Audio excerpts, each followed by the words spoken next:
இஸ்ரவேல் ஜனங்க எகிப்திலிருந்து புறப்படும் பொழுது அந்த எகிப்தியர்கிட்ட வெள்ளியையும் பொன்னையும் கேட்டு வாங்குங்க. அவைகள் உங்களுக்கு இருக்கட்டும், சொத்துக்களாக இருக்கட்டும், சம்பளமாக இருக்கட்டும், கேட்டு வாங்குங்க. எல்லாமே கேட்டு வாங்கிட்டு வந்தாங்க. இது ஆண்டவரே வாங்க சொன்னார். அவங்க போடும்போது தேவன் எந்த தடையும் பண்ணலை. நீ ஆபரணங்களை போடக்கூடாது, நகையை போடக்கூடாதுன்னு சொல்லி தேவன் தடை செய்யலை. அதை அனுமதித்தார். தேவனே அதை போட சொன்னார், வைத்துக்கொள்ள சொன்னார். ஆனால் இவங்க இந்த நகையை ஆரோனுடைய கையில் கொடுத்து அக்கினியில் போட்டு ஒரு பொன் கண்ணுக்குட்டியை செய்து அதை ஆராதிக்கிறாங்க, வணங்குறாங்க. தங்கள் பிள்ளைகளை நிர்வாணமாக்கி ஆட வைக்கிறாங்க. தங்களோட ரத்தத்தை கீறி அந்த ரத்த பலி அந்த பொன் கண்ணுக்குட்டிக்கு ஊற்றிக்கிட்டு இருக்காங்க.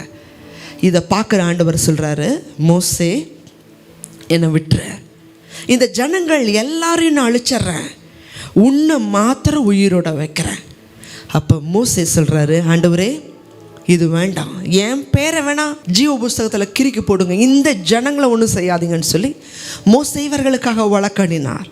அப்போ தான் ஆண்டவர் சொல்கிறாரு, அந்த இடத்துல மிகப்பெரிய ஒரு காரியம் நடக்குது. மோசே விக்கிரக ஆராதனை செய்தவர்கள் அந்த இடத்துல வெட்டி கொலை செய்யப்படுறாங்க.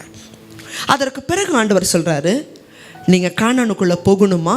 மோசேவுடைய மன்றாட்டின் நிமித்தம் இஸ்ரவேல் ஜனங்களை மன்னிக்கிறார். மன்னிச்சாலும் ஆண்டவர் சொல்கிறாரு, இனிமேல் இப்படி ஒரு காரியத்தை நீங்கள் செய்ய மாட்டீங்கன்னு என்ன நிச்சயம்? நான் இனிமேல் உங்கள் நடுவில் இருந்து நான் உங்களை வழி நடத்த மாட்டேன், உங்களோட இருக்க மாட்டேன். வேணா என்னுடைய தூதனை அனுப்புகிறேன், அவர் உங்களை வழி நடத்துவார். அப்போ ஜனங்க அழறாங்க, துக்கிக்கிறாங்க, ஆண்டவர்கிட்ட விண்ணப்பம் பண்ணுறாங்க. அப்போ ஆண்டவர் ஒரு கட்டளை கொடுக்குறாரு. அப்போ தான் சொல்கிறாரு, மறுபடியும் நீங்கள் இதை செய்யாதபடிக்கு உங்கள் ஆபரணங்களை கலட்டி தூக்கி போடுங்க.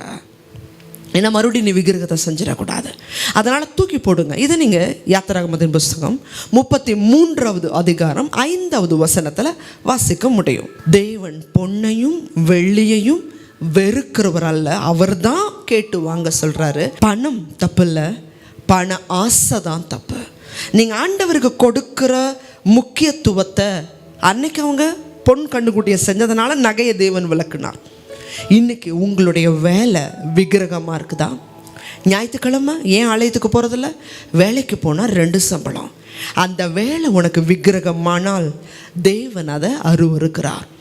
தேவனுக்கு கொடுக்குற முக்கியத்துவத்தை டிவிக்கோ, சீரியலுக்கோ, செல்ஃபோனுக்கோ, உலக நட்புக்கோ, உங்கள் ஜாதிக்கோ, வேறு எந்த காரியத்துக்கு கொடுத்தாலும் அது இன்னைக்கு விக்கிரக ஆராதனை.